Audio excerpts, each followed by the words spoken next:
नमस्कार। जय मां शारदा। ज्योतिष की पाठशाला कार्यक्रम में एक बार फिर से आपका स्वागत है। जैसा कि आज मातृ दिवस माना जाता है, मदर्स डे माना जाता है, तो सर्वप्रथम संसार की सभी माताओं को प्रणाम करता हूँ। साथ में जगत जननी माँ सरस्वती को प्रणाम करता हूँ। आज से मैं एक शुरुआत करने जा रहा हूँ और शुरुआत के लिए मुझे ये दिन सबसे बेहतर लगा, क्योंकि मुझे लगता है कि इस दिन जो भी परिपाटी रही है, लेकिन क्योंकि इस दिन को मान्यता दी गई है तो ये दिन मदर्स डे मातृ दिवस के रूप में मनाया जाता है। तो शायद माँ का पूर्ण आशीर्वाद मिल पाए मेरे इस कार्य को। आज से मैं शुरुआत कर रहा हूँ एक साप्ताहिक राशिफल की। काफी समय से कुछ दोस्तों का और परिचितों का कहना था कि साप्ताहिक राशिफल की शुरुआत की जाए, क्योंकि आमतौर पे सभी लोग साप्ताहिक राशिफल प्रिडिक्ट करते हैं, लेकिन मैं इसलिए नहीं करता हूँ। उसका रीज़न मैं आपको बता दूं, क्योंकि राशिफल जो होता है वो बहुत ही सतही जानकारी होती है, इसलिए मैं इस पर इतना नहीं करता था। लेकिन इसकी शुरुआत करने से पहले मैं आप लोगों को एक बात बता देता हूँ। आमतौर पर जितने भी राशिफल प्रिडिक्ट किए जाते हैं, आप यूट्यूब पे जाकर या कहीं भी जाकर आप जो साप्ताहिक राशिफल या दैनिक राशिफल या जो भी चीज़ें आप देखते हैं, ये सारे के सारे चंद्रमा आधारित रहते हैं, चंद्र आधारित राशिफल रहते हैं और चंद्र राशि के हिसाब से रहते हैं। लेकिन किसी भी जन्म पत्रिका के अंदर दो बहुत ही महत्वपूर्ण मूल बिंदु होते हैं। एक होती है लग्न राशि और एक होती है चंद्र राशि। अकेले चंद्र राशि के बेस पर प्रिडिक्शन इतना क्लियर नहीं किया जा सकता और अकेले लग्न राशि के बेस पर भी नहीं किया जा सकता। तो मैंने एक दोनों को कंबाइंड करके, जन्म राशि और लग्न राशि, जो लोग अपनी लग्न राशि जानते हैं जन्म पत्रिका में वो उसके हिसाब से इसको देखें, और जिनको अपनी चंद्र राशि पता है वो उस हिसाब से इनको देखें। लेकिन एक बात का ख्याल रखिएगा, इसको सन साइन के हिसाब से बिल्कुल भी नहीं देखा जाए, क्योंकि सन साइन पे ना तो मेरा यकीन है, एक्चुअली वो एक न्यूमरोलॉजिकल थ्योरी है, लेकिन ना तो मेरा उस पर यकीन है और ना ही मैं उसके हिसाब से प्रिडिक्ट करता हूं। क्योंकि न्यूमरोलॉजी तो पूरे एक मंथ में जन्म लेने वाले सभी लोगों की राशि एक ही बता देती है, तो मेरा उस पर यकीन नहीं है, इसलिए मैं उसके हिसाब से कभी भी प्रिडिक्ट नहीं करता हूं, ना ही लाल किताब के हिसाब से करता हूं। मैं प्योर वैदिक ज्योतिष रावण संहिता के आधार पर यह प्रिडिक्शन की शुरुआत कर रहा हूं। आज से मैं हर हफ्ते एक वीकली राशिफल बताऊंगा, लेकिन लग्न और राशि से मिला जुला करके जो फलादेश बनता है उसके हिसाब से प्रिडिक्शन बताऊंगा। आज 9 तारीख है और ये 16 तारीख तक का राशिफल है। इसमें चंद्रमा 3 राशियों में राशि परिवर्तन करेंगे। आज शाम को मेष राशि में प्रवेश कर जाएंगे, 2.5 दिन मेष राशि में रहेंगे, उसके बाद 2 से 2.5 दिन वृषभ राशि में रहेंगे और उसके बाद 2 से 2.5 दिन मिथुन राशि में रहेंगे। तो मतलब टोटल 3 राशियों में संचरण करते हुए चंद्रमा चलेंगे। इस बीच में 14 तारीख को सूर्य राशि परिवर्तन कर जाएंगे। सूर्य के राशि परिवर्तन का जो फल है वो मैं बता चुका हूं अपने एक पिछले वीडियो में। तो आज शुरुआत करते हैं सबसे पहले मेष राशि और मेष लग्न वालों से। तो जैसा कि आज शाम को चंद्रमा मेष राशि में प्रवेश कर जाएंगे, मेष राशि वालों के राशि के ऊपर से ही चंद्रमा का गोचर होगा, तो ये ठीक है, सुखों के लिए ठीक है, पारिवारिक स्थिति के लिए ठीक है। अगर माता के स्वास्थ्य में कुछ समस्या चल रही थी तो उसमें सुधार होने के अच्छे योग ये बता रहा है। लेकिन एक दिक्कत दे रहा है यहाँ पर, चंद्रमा जब भी राशि के ऊपर से ट्रांजिट करते हैं, विशेष रूप से मंगल की किसी राशि के ऊपर से जब चंद्रमा ट्रांजिट करते हैं तो व्यक्ति को अति भावुक बना देते हैं, इमोशन में आके डिसीजन ले लेता है। तो जरा ये 2 दिन, सोमवार और मंगलवार, इन 2 दिन जरा अपनी भावनाओं पर नियंत्रण रखे। कोई भी निर्णय लेना है तो उसके लिए थोड़ी सी प्रतीक्षा कर ले, भावनाओं में बहकर कोई निर्णय ना ले। और भावनाएं दोनों तरह से प्रकट हो सकती है, आप अत्यधिक क्रोधी भी हो सकते हैं, अत्यधिक भावुक भी हो सकते हैं। उसके बाद में जब चंद्रमा वृषभ राशि में चले जाएंगे तो वो बड़ा श्रेष्ठ समय है, आपकी वाणी बड़ी मधुर हो जाएगी, आप अपनी वाणी से बहुत सारे काम करवा लेंगे। धन लाभ का योग उस समय बड़ा अच्छा बना हुआ है, स्वास्थ्य में सुधार का योग बना हुआ है। अंतिम 2 दिन मिथुन राशि में जब चंद्रमा संचरण करेंगे तो आपके कार्य व्यापार में भी आपको लाभ होगा। मिथुन राशि में जब चंद्रमा गोचर करेंगे तो मेष राशि वालों के लिए यह लाभदायक ही सिद्ध होंगे। तो तृतीय भाव में भाई बंधुओं के साथ में बड़ी घनिष्ठता बनी रहेगी। जो लोग विद्यार्थी हैं, पढ़ाई कर रहे हैं, उनके लिए भी यह समय अच्छा होगा। तो कुल मिलाकर पूरा जो हफ्ता है मेष राशि वालों के लिए, इसको मैं परसेंटेज में अगर डिवाइड करूं तो 70% ये अच्छा है, 30% थोड़ी सी प्रॉब्लम है। अब बात करते हैं वृषभ राशि की। तो वृषभ राशि के शुरुआत के जो 2 दिन है उसमें चंद्रमा जो है वो 12वें भाव में गोचर करेंगे। 12वें भाव में चंद्रमा का गोचर करना बिना वजह की यात्रा करवा सकता है जिससे लाभ ना हो। वैसे अभी कोरोना काल चल रहा है तो यात्रा करना तो वैसे भी ठीक नहीं है, लेकिन अगर कोई प्लान आपने किया हुआ है तो थोड़ा सोच विचार कर निकले घर से, क्योंकि जिस उद्देश्य से आप यात्रा कर रहे हैं हो सकता है वो उद्देश्य पूरा ना हो। शुरुआत के 2 दिन सोमवार और मंगलवार की मैं बात कर रहा हूं, इन 2 दिनों में थोड़ी सी समस्या हो सकती है, व्यर्थ की यात्रा हो सकती है। दूसरी चीज, व्यर्थ का खर्च हो सकता है। स्वास्थ्य का ध्यान रखें, कफ जनित समस्याएं हो सकती है शुरुआती 2 दिन में। उसके बाद में जब चंद्रमा चले जाएंगे वृषभ राशि के अंदर, वृषभ राशि चंद्रमा की उच्च राशि मानी जाती है, सर्वोच्च राशि मानी जाती है। वहां पर वो युति करेंगे सूर्य, शुक्र और बुध के साथ में, राहु भी वहीं मौजूद है। तो वृषभ राशि वालों के लिए आत्मविश्वास का समय ये हो जाएगा। अच्छा समय रहेगा धन लाभ के लिए, विद्यार्थियों के लिए, व्यक्तित्व विकास के लिए, कोई काम अटका हुआ था तो उसको पूरा करने के लिए, और अगर कोई नया कार्य करना चाहते हैं तो उसकी शुरुआत के लिए यह समय बड़ा ही श्रेष्ठ रहेगा। अमावस के आसपास की ये स्थितियां बनेगी। अंतिम दिनों में चंद्रमा जो है द्वितीय भाव में गोचर करेंगे, वाणी स्थान पर गोचर करेंगे, तो वाणी में मधुरता आएगी। लेकिन एक बात का ख्याल रखिएगा, चंद्रमा जब अकेले द्वितीय भाव में गोचर करते हैं तो कभी कभी धन हानि करा देते हैं, तो इस बात का विशेष ख्याल रखिएगा। बंधु बांधवों का सहयोग मिलेगा। जब मिथुन राशि में गोचर करेंगे वृषभ राशि से दूसरे भाव में, तो बंधु बांधवों का अच्छा सहयोग मिलेगा।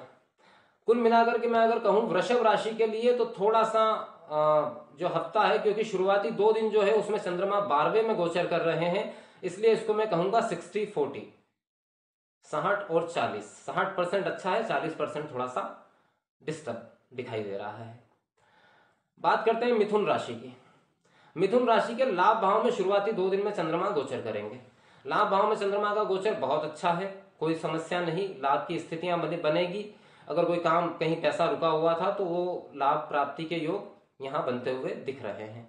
शुरुआती 2 दिन अच्छे हैं, लाभ के लिए अच्छे हैं, क्योंकि द्वितीय भाव का स्वामी लाभ भाव में रहेगा तो धन लाभ के प्रबल योग बने हुए हैं। दूसरा, जो विद्यार्थी वर्ग हैं उनका पढ़ाई में ध्यान अच्छा लगेगा। अगर इस बीच में इन 2 दिनों के अंदर उनकी कोई एग्जाम होती है तो एग्जाम में अच्छी सफलता प्राप्त होने के योग बन रहे हैं। स्वास्थ्य भी उत्तम रहेगा, स्वास्थ्य में कोई समस्या नहीं रहेगी। बाकी के 2 से 2.5 दिन जो है उसमें वृषभ राशि में गोचर करेंगे, जो कि 12वां भाव है। यहां पर मैं एक बात निश्चित तौर पे कह दूं, मिथुन राशि वालों के लिए थोड़ी सी समस्या वैसे ही है, क्योंकि 12वें घर में 4 ग्रह गोचर कर रहे हैं। सूर्य भी आ जाएंगे 14 तारीख को, सेम उस टाइम पर चंद्रमा भी वहीं पर होंगे, तो उनके लिए थोड़ा सा व्यर्थ व्यय, चोट, एक्सीडेंट और बीमारियों से सावधान रहने की बहुत अत्यधिक आवश्यकता है। विशेष रूप से उन 2 दिन में विशेष सावधानी रखें। कौन से दिन? बुधवार, गुरुवार और शुक्रवार तक आधा दिन। इन लगभग 2 से 2.5 दिन में थोड़ा सा विशेष सावधानी रखनी है। अगर आप शेयर ट्रेडिंग वगैरह इस तरह के किसी काम में जुड़े हुए हैं तो वहां बड़ा नुकसान हो सकता है, सोच समझ करके कार्य करिए। अंतिम दिन चंद्रमा मिथुन राशि के ऊपर से ही गोचर करेंगे, इसको भी इतना अच्छा नहीं कहा जा सकता, क्योंकि चंद्रमा मिथुन राशि में जब लग्न के ऊपर से गोचर करते हैं तो अत्यधिक भावुकता में निर्णय करवा देते हैं, गलत डिसीजन करवा देते हैं। तो इस मामले में थोड़ी सावधानी रखिएगा। मिथुन राशि वालों के लिए इस हफ्ते अगर मैं परसेंटेज लेवल पर बात करूं तो 40-60 का रेशो बना हुआ है। 40% ठीक है, लेकिन 60% थोड़ा समस्या वाला है। सिर्फ धन लाभ के मामले में शुरुआत के 1-2 दिन ठीक है, सोमवार और मंगलवार। बात करते हैं कर्क राशि की। कर्क राशि के 10वें भाव से चंद्रमा गोचर करेंगे शुरुआत के 2 दिन, अच्छा है। साथ काम करने वाले कर्मचारियों के साथ में आपके व्यवहार में सुधार होगा। अब कर्क राशि वालों के लिए चंद्रमा लग्नेश हो जाते हैं, कर्क राशि या कर्क लग्न वालों के लिए। तो जब लग्नेश दशम में गोचर करते हैं तो व्यापारिक स्थल पर, कार्य व्यापार की जगह पर फायदा करवाते हैं, वहां लोगों के साथ में अच्छा व्यवहार बनता है, आपके अंदर एक अच्छी लीडरशिप क्वालिटी नजर आती है। तो दशम में चंद्रमा का गोचर आपके लिए लाभदायक है।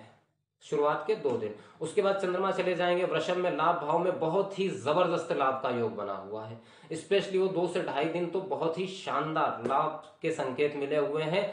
ट्रेडिंग करने वाले थोड़ा सा सोच समझकर अगर निवेश करते हैं तो बड़ा लाभ कमा सकते हैं। बहुत ही फायदेमंद समय कर्क राशि वालों के लिए सोमवार से लेके तो शुक्रवार दोपहर तक। उसके बाद में क्योंकि चंद्रमा 12वें भाव में गोचर कर जाएंगे तो थोड़ा स्वास्थ्य का ध्यान रखना है, अति आत्मविश्वास से बचना है, बिना सोचे समझे निर्णय नहीं लेना है। तो कर्क राशि वालों के लिए अगर मैं बात करूं तो 80% तक लाभदायक ये हफ्ता होने वाला है। 20% थोड़ा सा जो लास्ट के 1.5 से 2 दिन है जिसमें 12वें भाव में गोचर होगा, वहां थोड़ी समस्या हो सकती है, उसका बस ख्याल रखें। बाकी आपके लिए लाभ ही लाभ नजर आ रहा है हर तरफ से। बात करते हैं सिंह राशि की। सिंह राशि के भाग्य भाव में 9वें भाव में चंद्रमा का गोचर हफ्ते की शुरुआत करेगा। भाग्य भाव में चंद्रमा बड़े श्रेष्ठ होते हैं, कोई समस्या नहीं, लेकिन व्ययेश हो के लाभ में बैठे हैं। इस वजह से थोड़ा सा ये है कि लाभ मिलेगा तो सही, लेकिन थोड़ा संघर्ष ज्यादा करना पड़ेगा, मेहनत ज्यादा करनी पड़ेगी शुरुआती 2 दिन में। बुधवार से वृषभ राशि में चले जाएंगे, दशम में चले जाएंगे, बड़ा ही श्रेष्ठ योग बन जाएगा। जिस चीज का आप इंतजार कर रहे थे, मान लीजिए कोई समस्या हो रही थी, उसका हल होने का आप रास्ता देख रहे थे, उसके लिए बहुत बढ़िया है। नया कार्य करने के लिए बहुत बढ़िया है। नए लोगों से संपर्क होगा, उच्च अधिकारियों से संपर्क हो सकता है। अगर आप गवर्नमेंट सेक्टर में है तो काफी अच्छा योग यहाँ पर बनता हुआ दिख रहा है। उसके बाद में सप्ताह के अंत में मिथुन राशि में चले जाएंगे तो धन लाभ के प्रबल योग बने हुए हैं। ट्रेडिंग वगैरह के काम से जुड़े हैं या किसी भी कार्य से जुड़े हैं, अगर कहीं कोई धन रुका हुआ था तो उसके वापस मिलने के बड़े ही अच्छे योग बने हुए हैं। तो धन लाभ के योग बने हुए हैं। अगर मैं सिंह राशि वालों की बात करूं तो कर्क राशि वालों की तरह सिंह राशि वालों का भी लगभग 80% तक लाभदायक समय, 20% तक थोड़ा जो है वो समस्या हो सकती है। बात करते हैं कन्या राशि की। कन्या राशि के शुरुआत के 2 दिन में चंद्रमा का जो गोचर है वो 8वें भाव में रहेगा, अष्टम भाव में रहेगा। अष्टम भाव में चंद्रमा का गोचर ठीक नहीं माना जाता, स्पेशली स्वास्थ्य के दृष्टिकोण से। तो स्वास्थ्य का विशेष रूप से ख्याल रखें। यहाँ पर अष्टम भाव में मंगल की राशि में मौजूद चंद्रमा जो है वो शीत गर्म टाइप की जो समस्याएं होती है उस तो वो करवा सकते हैं, कफ जनित रोग करवा सकते हैं। तो थोड़ा सा खान पान में चीजों में ध्यान रखें, वरना खान पान की वजह से जो है स्वास्थ्य में समस्या हो सकती है। शुरुआत के 2 दिन की ये स्थिति है। उसके बाद जाएंगे चंद्रमा भाग्य भाव में बुधवार से। भाग्य भाव में पहले से 4 ग्रह मौजूद होंगे उस समय, और चंद्रमा भी वहां पहुंच जाएंगे। चंद्रमा के वहां पहुंचने से वहां पर जो ग्रहों की स्थिति बनेगी वो भाग्यशाली स्थिति बनेगी। रुके हुए काम पूर्ण होंगे, अगर कहीं से कोई लेन देन अटका हुआ था तो उसमें लाभ होगा, और लाभेश होकर के चंद्रमा भाग्य में रहेंगे तो हर तरफ से लाभ ही लाभ प्राप्त होगा। लेकिन शुरुआत के 2 दिन थोड़े से समस्या वाले, इनका ध्यान रखें, क्योंकि बाद में मिथुन में भी जब जाएंगे तो अच्छा रहेगा हफ्ता, ऐसी कोई समस्या वाली बात नहीं है। अगर मैं परसेंटेज में कैलकुलेट करूं तो कन्या राशि वालों को मैं दूंगा 70% लाभ और 30% समस्या। ठीक है, तो 30% की जो समस्या है ये विशेष रूप से स्वास्थ्य से संबंधित है। अगर यहां ध्यान रख लेंगे तो कोई समस्या नहीं होगी। बात करते हैं तुला राशि की। तुला राशि के 7वें भाव में चंद्रमा का गोचर होगा। अब 7वें भाव में चंद्रमा का गोचर मंगल की राशि में, सबसे बड़ी समस्या ये है। तो ये कार्य व्यापार के लिए तो अच्छा है शुरुआती 2 दिन, लेकिन थोड़ा सा पति पत्नी के बीच वैचारिक मतभेद, ग्रह कलह वाली स्थिति यहाँ पर थोड़ी सी पैदा करते हैं। 2 दिन थोड़ी सी ये समस्या रहेगी, लेकिन उसके बाद में थोड़ी स्थितियां और खराब हो सकती है। आप विशेष रूप से, मैंने जब अपना पिछला वीडियो बनाया था उसमें भी मैंने तुला राशि वालों को सावधान किया था, और अब एक बार फिर से विशेष रूप से सावधान कर रहा हूं, क्योंकि चंद्रमा 8वें भाव में चले जाएंगे। 14 तारीख को सूर्य भी 8वें भाव में चले जाएंगे। 8वें भाव में इतने सारे ग्रहों की मौजूदगी बहुत ही गंभीर शारीरिक समस्या दे सकती है, बहुत बड़ा धोखा करवा सकती है, बहुत बड़ी धन हानि करवा सकती है। 2 दिन बुध गुरु और शुक्रवार का आधा दिन, लगभग 2.5 दिन आपको विशेष ख्याल रखना है। आप कोई भी नई शुरुआत इस दौरान आपको नहीं करनी है, निश्चित रूप से इस बात का ख्याल रखिएगा। अपने पैसे का पूरा ख्याल रखिएगा, कहीं भी गलत जगह इन्वेस्टमेंट ना हो, गलत जगह गलत डिसीजन ना हो जाए। बल्कि मेरी तरफ से अपनी एक पर्सनल राय है तुला राशि वालों को कि आप प्रयास करिए कि आप इस दौरान घर पर ही रहें, क्योंकि आप आपको बीमार होने की समस्या बहुत ज्यादा, स्वास्थ्य से संबंधित गंभीर समस्या के योग बने हुए हैं, इसलिए इसमें थोड़ी सी सावधानी रखें। अब बात करते हैं वृश्चिक राशि की। वृश्चिक राशि के छठे भाव में चंद्रमा का गोचर होगा हफ्ते की शुरुआत में, मतलब कि सोमवार और मंगलवार को।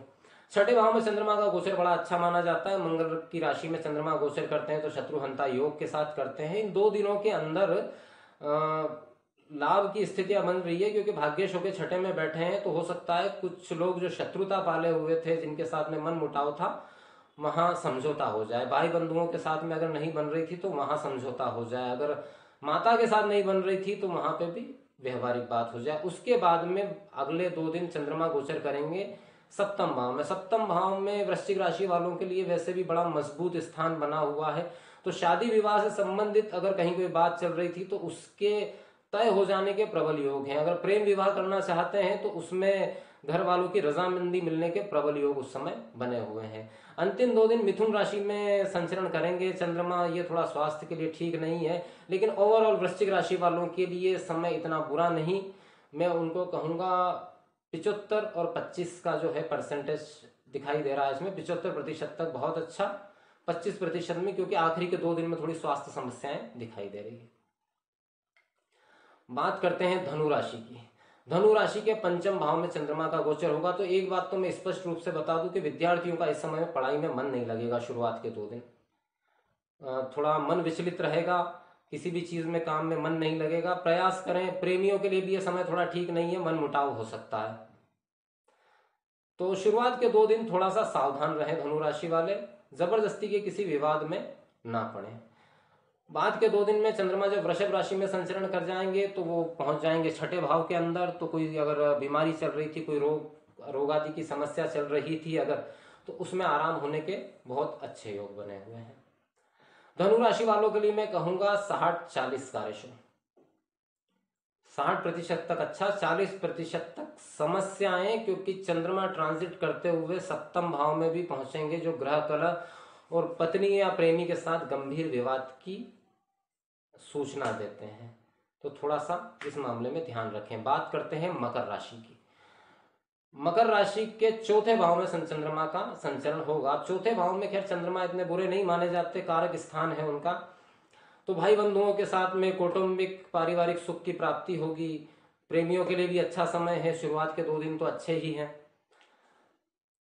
शुरुआत के 2 दिन में व्यवसायिक स्तर पर वर्चस्व बढ़ने की स्थिति बन रही है, आकस्मिक लाभ की स्थितियां बन रही है, दाम्पत्य जीवन सुखमय होने की स्थितियां बन रही है। कुल मिलाकर शुरुआत के 2 दिन तो बहुत अच्छे हैं। उसके बाद के 2 दिन भी अच्छे हैं, क्योंकि पंचम भाव में चंद्रमा गोचर कर जाएंगे।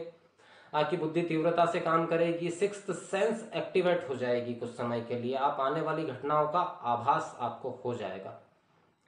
अंतिम 2 दिन मिथुन राशि में संचरण करेंगे, वहां थोड़ा सा स्वास्थ्य का ध्यान रखने की प्रबल आवश्यकता है, क्योंकि छठे भाव में चंद्रमा का अकेले गोचर है अपनी राशि से 12वें का। तो स्वास्थ्य का ध्यान थोड़ा रखना है, खान पान में ध्यान रखना है। फिर भी मकर राशि वालों को मैं कहूंगा 85% तक लाभ के योग है, 15% विशेष रूप से स्वास्थ्य संबंधित, क्योंकि छठे भाव में गोचर होगा। स्वास्थ्य का ध्यान रखें, कोई समस्या नहीं होगी। बात करते हैं कुंभ राशि की। कुंभ राशि के तीसरे भाव में चंद्रमा का गोचर होगा शुरुआत के 2 दिन। तीसरे भाव में चंद्रमा का गोचर, वो भी मंगल की राशि में, बहुत श्रेष्ठ। पराक्रम बढ़ा हुआ रहेगा, हिम्मत बढ़ी हुई रहेगी, क्षमताएं विकसित होगी, नए आइडियाज आएंगे, भाई बंधुओं के साथ में घनिष्ठता बढ़ेगी, प्रेम बढ़ेगा। शुरुआती 2 दिन काफी अच्छे रहने वाले हैं कुंभ राशि वालों के लिए। उसके बाद में जब चंद्रमा गोचर करेंगे चतुर्थ भाव में, तो थोड़ा सा ग्रह कलेश की स्थितियां बन सकती है। अति भावुकता से बचिएगा। भावुकता में आकर कोई निर्णय या कोई बात मत कह दीजिएगा जिसके लिए बाद में आपको पछताना पड़े, तो यहां थोड़ा सा ध्यान रखिएगा। बाकी वृषभ राशि में गोचर कहीं ना कहीं ये भी संकेत दे रहा है कि अगर आपका कोई प्रॉपर्टी संबंधित कोई परेशानी चल रही थी, या नया वाहन खरीदना चाहते थे, या पुराना वाहन बेचना चाहते थे, ऐसा कोई भी मैटर अगर उलझा हुआ था, तो उसके अंदर आपको फायदा मिल जाएगा। माता के स्वास्थ्य में सुधार के योग है। आगे के 2 दिन, जो अंतिम 2 दिन है, उसमें चंद्रमा जो है मिथुन राशि के मतलब पंचम भाव में संचरण करेंगे, जो कि अच्छा है। विशेष रूप से विद्यार्थियों के लिए बहुत अच्छा है, संतान के लिए अच्छा है। संतान का स्वास्थ्य में अगर कुछ दिक्कत थी तो उसमें सुधार होने के अच्छे योग बने हुए हैं। अब बात करते हैं अंतिम राशि मीन की। मीन राशि के द्वितीय भाव से चंद्रमा का गोचर होगा शुरुआत के 2 दिन। तो वाणी में एक मधुरता रहेगी, लेकिन यहाँ एक ध्यान रखिएगा कि कोई फॉल्स कमिटमेंट आपसे ना हो जाए, क्योंकि थोड़ा सा आपको अपनी वाणी पर, अपने बोली पर आवश्यकता से अधिक यकीन रह सकता है इस समय। तो ऐसे में आप अति आत्मविश्वास में आकर कोई गलती ना कर दें। बाकी ठीक है, धन लाभ के योग बने हुए हैं। चंद्रमा जब धन स्थान से संचरण करते हैं तो लाभ के योग बनाते हैं, तो लाभ के अच्छे योग बने हुए हैं। उसके बाद में चंद्रमा चले जाएंगे तृतीय भाव वृषभ राशि में, जो कि बहुत ही श्रेष्ठ है। आप अपने पराक्रम से, अपनी हिम्मत से, अपनी बुद्धि से हर समस्या का समाधान निकाल लेंगे अगले 2 दिन में।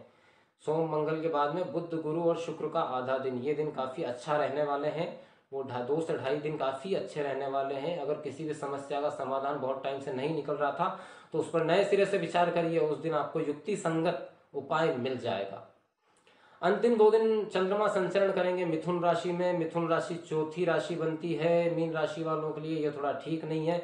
माता के स्वास्थ्य में समस्या हो सकती है, विद्यार्थियों का पढ़ाई में मन नहीं लगेगा। और चौथे भाव में क्योंकि चंद्रमा का गोचर है, इसलिए वाहन चलाने में सावधानी रखिएगा।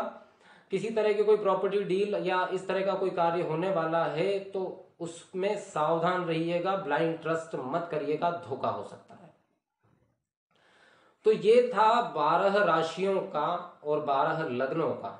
मैंने जो पूरा प्रिडिक्शन किया है वो लग्न और राशि दोनों पे आधारित होकर चीजों को बताने की मैंने कोशिश की है। तो ये था इस हफ्ते का, इस रविवार से लेके अगले रविवार तक में चंद्रमा का जो संचरण होगा वो किस पर क्या प्रभाव डालेगा, अन्य ग्रह क्या प्रभाव डालेंगे, उसका एक सामान्य प्रिडिक्शन था ये। क्योंकि मूल बिंदु तो यही होता है कि अंतिम बात तो आप कुंडली विश्लेषण के बाद ही कोई चीज प्रिडिक्ट कर सकते हैं। ये आवश्यक है जहां तक उपाय की बात आती है, क्योंकि मैंने इस पूरे प्रिडिक्शन के दौरान कहीं कोई उपाय नहीं बताया। तो मैं एक सार्वभौमिक उपाय बताता हूं इस समय, क्योंकि ये हफ्ता जो है इसके अंदर सूर्य का ट्रांजिट है और चंद्रमा और सूर्य भी साथ में आने वाले हैं और अमावस्या बिल्कुल हफ्ते के बीचों बीच आने वाली है। तो क्या करना चाहिए इस समय, एक 2 छोटे से सार्वभौमिक उपाय मैं आपको बता देता हूं। क्या करना है आपको, क्योंकि अमावस आने वाली है, 2-4 दिन की देरी है बस। और अमावस के समय 4 ग्रहों का संयोजन जो है वो एक ही राशि में होने वाला है। तो वो घर कुंडली के किसी भी स्थान पर बन रहा हो, लेकिन एटलीस्ट एक ऐसा उपाय है कि जिससे सभी को फायदा हो सकता है। क्या है वो उपाय, बहुत ही छोटा सा उपाय है। नहाने के पानी में थोड़े से काले तिल डाल लीजिए और 1 चुटकी हल्दी, इस पानी से स्नान करिए पूरे हफ्ते। बीच में अमावस आएगी, उस दिन भी इसी तरह के जल से स्नान करिए, आप बहुत सारी समस्याओं से बच जाएंगे। नेक्स्ट वीक में जो मैं वीडियो लाऊंगा उसके अंदर मैं हर राशि के साथ में एक उपाय बताऊंगा, अगले हफ्ते जो वीडियो में बनाऊंगा। तो आज एक बार फिर से मातृ दिवस की बहुत बहुत शुभकामनाएं। सभी माताओं को मेरा प्रणाम। जगत जननी मां सरस्वती को सविनय वंदन। शक्ति दे, बुद्धि दे, ज्ञान दे, तप दे, ध्यान दे। इसी प्रार्थना के साथ अपने शब्दों को यही विराम देना चाहूंगा। जय मां शारदा। ओम ऐं नमः।